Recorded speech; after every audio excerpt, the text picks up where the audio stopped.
all, I have restarched that one, the wing collar, my first original wing collar ever, of the material. My first wing collar I purchased actually, not make myself.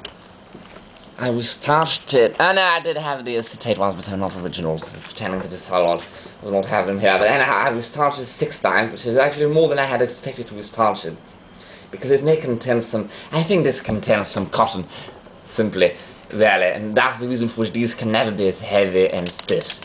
But it will never look as shiny or feel as soft. That is also the disadvantage. But it makes them stronger and cheaper initially.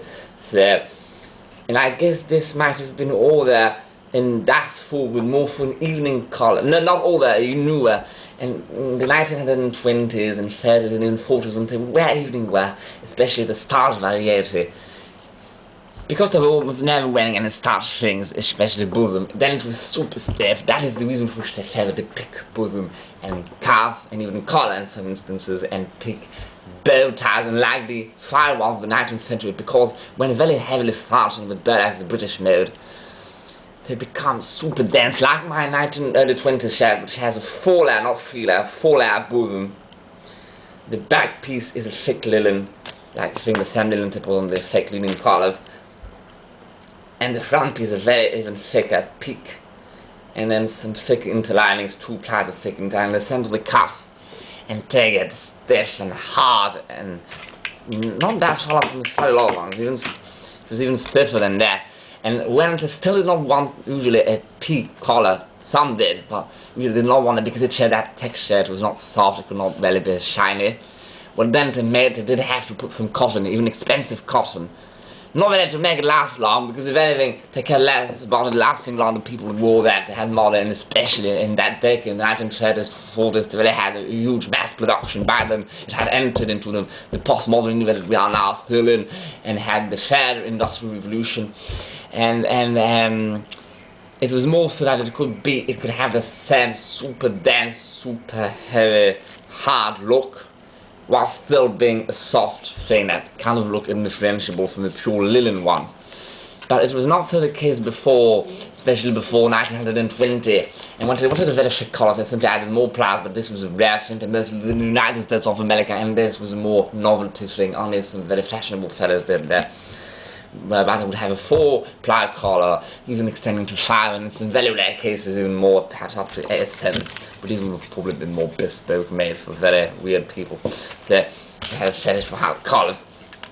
So actually there's not much difference between the French and the British of the same era. I guess these are much older actually than that. I had said the shape and everything, and even perhaps the construction and the cotton itself could date to 1870s. This isn't probably inaccurate because in the absolute it would not have made the fabric exactly the same manner, but I was talking really about the style. And when starting different mode, this could really pass even for 1870 onwards, 72 onwards, 1872 onwards.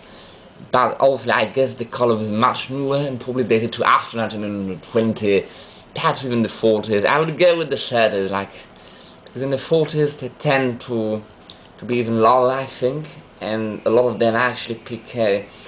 And also the restarching, standard, it was the Oxford thing, it was that.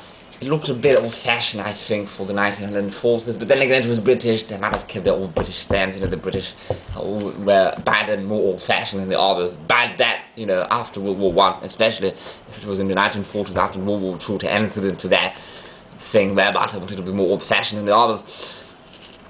As I say, not 1950s. I'm not so sure if it could be 1940. I would like help, but I guess more into 1930s and 1940s, the most probable. Otherwise, I would say the most probable is 1920. And my Instagram, I put 1910 to 1920 because I did already have very thick things then. But I would go more with 1900, especially since it is British, and the British were less into that starch thing at least then. So more probable, most likely between 1930 to 1940, 45. Once the 40. Most likely 1930, 1940 as per now. So what I know now. I know obviously less about, especially after 1920, I get very disinterested by how things were. So, but these look all there by that everything put into the, never into the original starch. It probably, you know, was when it was fashionable, not long after it had been made, for it is improbable that they would have purchased it. They do not last long, as actually, especially these which have full linen, probably. They do not last long, and so usually it is improbable that you know, somebody purchases it in 1911. So, whereas the ones, because this looks like it has better been restarched, there's no thread bedding anywhere. Actually, because I know this is restarched in the middle. This is very well, you know, curled, you know, into the shape of the neck, that round curl, which is very hard to do. Trust me. They do it in the factories with machinery that is shown upon the video, and then to get that collar perfectly for folded collar, which is hard, bend it over. Barkis has very old machine dating back to about 1860 or just after 1860. It's a hand crank machine that very few people would have had at home. But by first the collar is curled. Then later on in the 1920s or 10s, they had machines that I showed on the video, more recent video, that I already posted, you know, that I showed in the end screen, that curl them. So they had machines to curl, you know, upright ones, easier machines, and then ones that would curl them, simultaneously giving it the wing shape. Usually that was pre-done before, that machine that cranks the axle, and then it is even more so accentuated as the collar was curled into that round shape, was being very starched before the starch had completely set and dried in. And then for these, the folded ones, it would curl it simultaneously as it folded the edge over and pressed it. But before that, the older system that Barkis still uses will first be curled, and then, whilst the collar is still a bit damp, a teeny bit damp, it can't be done as it is full dry or it will show wrinkles. So take the collar, pull it over that machine that Barkis has, it compresses the edge here, like imagine this is the folded collar. It will go like so, the fold will go like so against the edge. And then, you know, it's just, that crank just goes above it and presses it flat. So you get a very folded, and simultaneously it falls right where the seam is, simultaneously pressing it equally, folding it at the exact same degree everywhere, pressing it as flat everywhere. But a few people have a machine, some did it with pots, and they would fold it over the pot, if that makes any sense. So you have a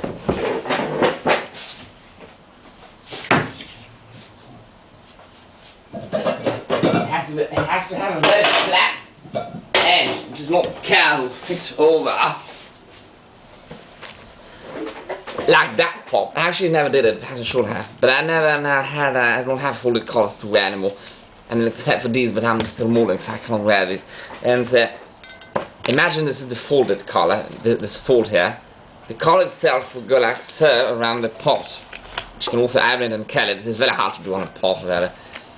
And then, in the second operation, before this folded dry, the fold would go like so. So you would have to reverse, you would have to put the collar inside the pot, like so, inside the pot.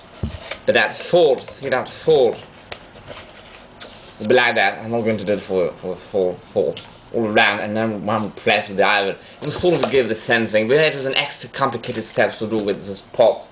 So most people will not do it because the fold is so impeccable there, and yet it has that clearly factory stamp of 16 that was from the factory that probably made the collar, and that's not a teller. In all likelihood, these are factory collars. In all stocks are factory collars. And I think that is what the seller said. That had never even been sold. So this is the first starch I ever got, and that's the collars I knew, except I had a teeny bit dirty from just having not been worn for probably 100 or more years.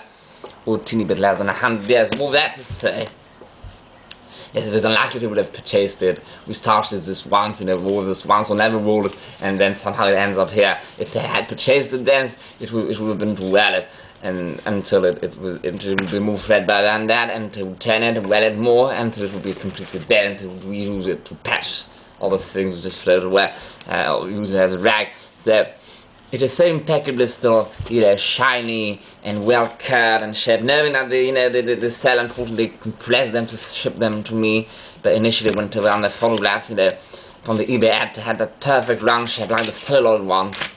It was more perfectly curled. This one is a bit stiff.